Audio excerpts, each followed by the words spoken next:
আমরা প্রথম থেকেই বলছি এই পশ্চিমবঙ্গ জুড়ে তৃণমূলের অনুপ্রেরণা আজকে দুয়ারে দুয়ারে বোম শিল্প তৈরি হয়েছে, যার ফলে দেখেছেন গত পঞ্চায়েত নির্বাচনে আমাদের কংগ্রেসের 10 জনের উপরে কর্মী খুন হয়েছে এবং সেটা নির্বাচন কমিশনও স্বীকার করেছে এবং অন্যান্য আমি একটু আপনাকে থামাবো, এর কোনো উত্তর কি অনিন্দ বাবু তাদেরও কোনো কর্মীরা খুন হয়েছে? কারা বলছে? এর দায়িত্ব তৃণমূল। কারা বলছে? সঙ্গে ওতপ্রোতভাবে জড়িয়ে পড়ছো, তোমরাও লোককে হুমকি দিচ্ছ, তাই তোমরা মার খাচ্ছ, এই অভিযোগ তো তৃণমূলের বরাবর।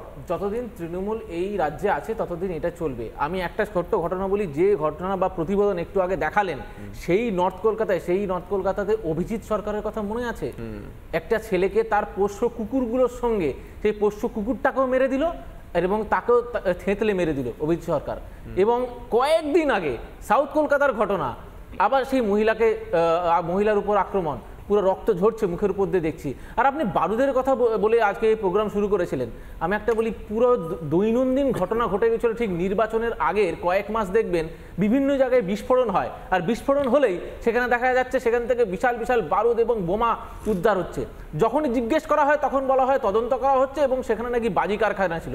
বেসিক্যালি এই বাজি কারখানা হচ্ছে, ম্যানুফ্যাকচার হচ্ছে বোম, স্টক করা হচ্ছে এবং নেট প্র্যাকটিস করা হচ্ছে। নেট প্র্যাকটিসে কয়েকটা তৃণমূল নেতাও মারা যাচ্ছে, সেটাও ঘটনা। এবং দ্বিতীয় দিকে দেখা গেল অস্ত্র পাওয়া যাচ্ছে মাটির তলা থেকে, এটা পশ্চিমবঙ্গেই হয়। আমি একটা কথা বলি, পঞ্চায়েত ইলেকশনে দেখা গেল তৃণমূলের লোক সব থেকে বেশি মারা গেল। এবার বলি, আপনার কথা বলছি, আপনার কথা বলছি, পঞ্চায়েত নির্বাচন ঘোষণার 24 ঘন্টার মধ্যে মৃত্যু হয়েছিল, এটাও মেনে নিন আপনি? না, আমি তো বলছি, আমি তো অস্বীকার করছি না। আমরা তৃণমূল নেতার পরিবারের সদস্যরা অন ক্যামেরায় অভিযোগ করেছে যে গোষ্ঠী দ্বন্দ্বের কারণে আমাদের পরিবারের সদস্য মারা গিয়েছে। আমার ছেলে তৃণমূল করতো, তৃণমূল নেতা এসে মেরে এই জায়গা থেকে নীলাভর কাছে আমরা আসার চেষ্টা করব। যখন পঞ্চায়েত নির্বাচনের কথাটা আসছে নীলাভ বাবু, মুর্শিদাবাদে সেখানে তো ভুরি ভুরি অভিযোগ আপনারা করেছিলেন, শাসক দলের পক্ষ থেকে নাকি আপনাদের কর্মী সমর্থকদের মারধর করা হয়েছিল, অভিযোগগুলো তো আপনারা করেছিলেন। না দেখুন, আমরা প্রথম থেকেই বলছি এই পশ্চিমবঙ্গ জুড়ে তৃণমূলের অনুপ্রেরণা আজকে দুয়ারে দুয়ারে বোম শিল্প তৈরি হয়েছে, যার ফলে দেখেছেন গত পঞ্চায়েত নির্বাচনে আমাদের কংগ্রেসের 10 জনের উপরে কর্মী খুন হয়েছে এবং সেটা নির্বাচন কমিশনও স্বীকার করেছে এবং অন্যান্য আমি একটু আপনাকে থামাবো, এর কোনো উত্তর কি অনিন্দ বাবু তাদেরও কোনো কর্মীরা খুন হয়েছে? কারা বলছে? এর দায়িত্ব তৃণমূল। কারা বলছে? আপনাদের ইন্ডিয়া জোটের সদস্য। আরে আপনাদের ইন্ডিয়া জোটের সদস্য, নির্বাচন কমিশন এই তথ্য দিচ্ছে। শরীক, আপনি শুনেনি? ইন্ডিয়া জোটের শরীক। কারা বলছে এই কথা? কংগ্রেস, যারে অফিসিয়াল বলছে 55,000 লোক মারা গেছে সিপিএম এর দ্বারা, তাদের দালালি করে সেই কংগ্রেস কথা বলছে।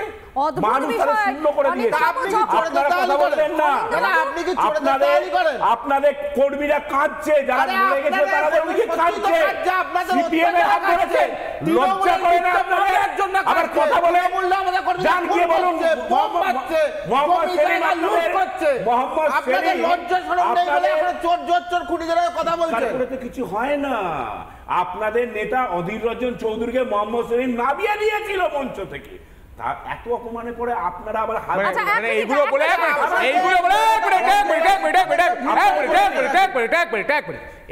বলে এই খুন, এই রক্তপাতকে জাস্টিফাই করছে না। একদম জাস্টিফাই করছে না। আজকে মুর্শিদাবাদের কথা বলেন না, যার মুর্শিদাবাদে অরিন্দদা আপনি উত্তর দেন। বলছি 2021 এর পর পোস্টপল ভায়োলেন্সে এত বিজেপি কর্মী মারা গিয়েছে, তারা বাংলার ছেলে মেয়েরা বাংলার ছেলে, বাংলার মেয়েকে নাকি গোটা বাংলা চাইছিল, তারপর বাংলার ছেলেরা মেয়েরা মারা যাচ্ছে। আমি বলি 2021 সালের পর যখন বিজেপি মুখ থুবড়ে পড়লো, সেই সময় বিজেপির নেতা, বিরোধী দলনেতা শুভেন্দু অধিকারী বললেন রেগে গিয়ে, বাংলাকে কি করে টাকা আসে, বাংলার কি করে উন্নতি হয় আমি দেখে নেবো, বিল্ডিং বন্ধ করে দেবো। কারা বলেছিল? এক। দ্বিতীয়, হিংসার কথা আপনি বলুন তো, আপনার অর্জুন চৌরাসিয়ার কথা মনে আছে? কাশীপুরে যে অর্জুন চৌরাসিয়া সুইসাইড করেছিল, সেই সময় অমিত শাহজি আপনি গিয়ে বললেন যে ওনাকে নাকি লোকেরা মেরে দিয়েছে। আপনি তদন্তের আগে বলেছেন সুইসাইড করেছেন। আমি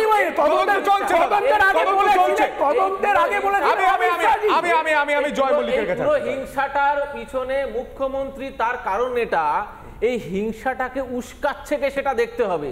একবার ভেবে দেখুন, বলতে দিন, একবার ভেবে দেখুন নেতাজি ইন্ডোরে ওনার প্রশাসনিক বৈঠকে ওনার উক্তিটা একবার মনে করে দেখুন, আমার যদি 4টে আটকায় আমিও কিন্তু 8টাকে ঢুকিয়ে দেবো। এই কথা একজন মুখ্যমন্ত্রী বলা মানে উনি ক্লিয়ার মেসেজ দিলেন পার্টির নেতাদের, পার্টির কর্মীদের যে দেখো গঙ্গাধর কয়াল কালকে বলছেন, শুভেন্দু অধিকারী বলেছেন, আরে বাবা মুখ্যমন্ত্রী গঙ্গাধর কয়াল নিজে বলছে ওটা আমার হবে, ওটা আমার বলছেন আমাদের রিভলভার 50টা লাগবে, শুভেন্দু অধিকারী দিচ্ছে, লজ্জা করে না বলতে। আচ্ছা অনিন্দ্য বাবু, আপনার কাছে আমার একটাই প্রশ্ন, 2021-এর বিধানসভা নির্বাচনের আগে এবং পরে এ বাংলা দেখলো ভোটের সন্ত্রাস, পঞ্চায়েত নির্বাচন নমিনেশনের দিন ভাঙর জন্য একটা যুদ্ধক্ষেত্রে পরিণত হলো। পঞ্চায়েত নির্বাচনের দিনটা তো এই বাংলার লোক কি দেখলো সেটা আপনিও জানেন, আমরাও দেখেছি। আচ্ছা বলুন তো, লোকসভা নির্বাচনের ক্ষেত্রে একই ছবিটা কেন দেখতে হচ্ছে? এই বাংলার মানুষ কেন একটা রক্তপাতহীন নির্বাচন দেখবেন না? কেন দেখবেন না জানেন? সেটাই তো জানতে কারণ চাইছি। আমি আপনাকে বলেছি মধুকল্পিতা, কারণ গঙ্গাধর কয়াল গতকালকে আমি জানি বলতে দেবে না, কারণ গঙ্গাধর কয়াল বলছেন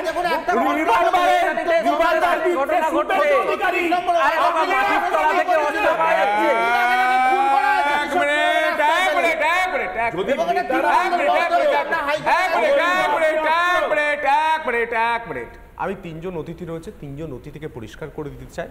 আজকে আমাদের 4টা ভোট, সকাল সকাল আমরা আলোচনা করছি বাংলায় রক্তপাতহীন ভোট কবে হবে। গোটা দেশে ভোট হচ্ছে, কোনো জায়গায় এই ঘটনা ঘটছে না, শুধুমাত্র এই বাংলায় ঘটছে। দায়টা কার? দায়টা কাকে নিতে হবে? তৃণমূল বলছে আমার দায় নয়, কখনো বলছে কংগ্রেসের দায়, কখনো বলছে সিপিএমের দায়, কখনো বলছে বিজেপির দায়। রাজ্যে পুলিশ রয়েছে দাদা, ভোটের আগে ভোটের সময় নির্বাচন কমিশনের দায়িত্ব থাকে, কিন্তু ভোটে মিটে গেলে পোস্ট পোল ভায়োলেন্স যখন হচ্ছে তখন আপনার পুলিশ কি করছিল? নাকের সরষের তেল দিয়ে ঘুমাচ্ছিল? উত্তর দিন, ঠান্ডা গলায় উত্তর দিন। পুলিশ যারা অপরাধ করছে তাদের ধরছে, কিন্তু সমস্যাটা কোথায় দাঁড়ান আমার বলতে দিন। আপনি বলতে দিলেন, বলতে দিন। কিন্তু বিজেপির নেতারা যারা রিভলভার সাপ্লাই করছে তার কর্মীদের বলছে রিভলভার নিয়ে যাও, কটা লাগবে বলো, আমার কথা না, ওদের মন্ডল প্রেসিডেন্ট গঙ্গাধর কয়াল বলছেন রিভলভার সাপ্লাই করছে, সে ব্যাপারে আপনি কি বলবেন? তাহলে কিসের জন্য রিভলভার দিচ্ছেন? আরতি করার জন্য না গুলি করার জন্য? শতপ্রণোদিত মামলা করে অভিযোগ নিয়ে পুলিশের বিরুদ্ধে ব্যবস্থা নিতে পারে যদি ঘটনা যথার্থ থাকে, সত্য যথার্থ। মানে এই বলার পর বিজেপি একটা স্টেপ নিতে পেরেছে, বিজেপি পুলিশ ব্যবস্থা কেন নিচ্ছে না? পুলিশ ব্যবস্থা কেন নিচ্ছে না? আমি বলছি ব্যবস্থা কেন নিচ্ছে না? উত্তর দেন। আমি যে বলছি 48 ঘন্টা সময় দেয়া হয়েছে বিজেপিকে, ক্ষমা চাও, না হলে দেখাবো আইন কাকে বলে। ভারতের আইনের প্রতি আমার ভরসা আছে, আইন অত শেষ করে দেবো আমরা। আমার একটা প্রশ্ন রয়েছে আপনার কাছে, এই যে মহিলাটি, যে মহিলার সঙ্গে আমাদের প্রতিনিধি তুলিকা সকাল থেকে কথা বলছেন, যিনি বলছেন যে তিনি ভয় পাচ্ছেন এখনো বাড়িতে থাকতে, সেই মহিলাকে তো মারধর করা হয়েছে, পুলিশ কি ব্যবস্থা নিল? কতটা সময় আপনারা নিচ্ছেন? পুলিশ ব্যবস্থা নেবে বলে কত ঘন্টা দিচ্ছেন বলুন? আজকে রিপাবলিক বাংলার মাধ্যমে দর্শকদের জানান। হ্যাঁ বলুন, অবশ্যই বলুন। আপনাদের মাধ্যম থেকে ওই মহিলাটিকে বলতে পারি, আপনি নির্ভয়ে থাকুন, পুলিশের সহযোগিতা করুন। এখন কিন্তু তার উপর হামলা হয়ে গিয়েছে, সে নির্ভয় থাকবে। তার উপর হামলা হয়ে গিয়েছে, সে নির্ভয় থাকবে। তার উপর হামলা হয়ে গিয়েছে, সে নির্ভয় থাকবে। কুচবে যা খুশি বলছেন আপনি, যা খুশি। এই জায়গা থেকে আসবো আলোচনায়, নিচ্ছে একটা ছোট্ট বিরতি, বিরতির পর আবারও প্রশ্ন করবো বুক চিতিয়ে চোখে চোখ রেখে যে এ বাংলায় রক্তহীন, রক্ত না ঝরে একটা নির্বাচন কি সম্ভব? ফিরছি বিরতির পর।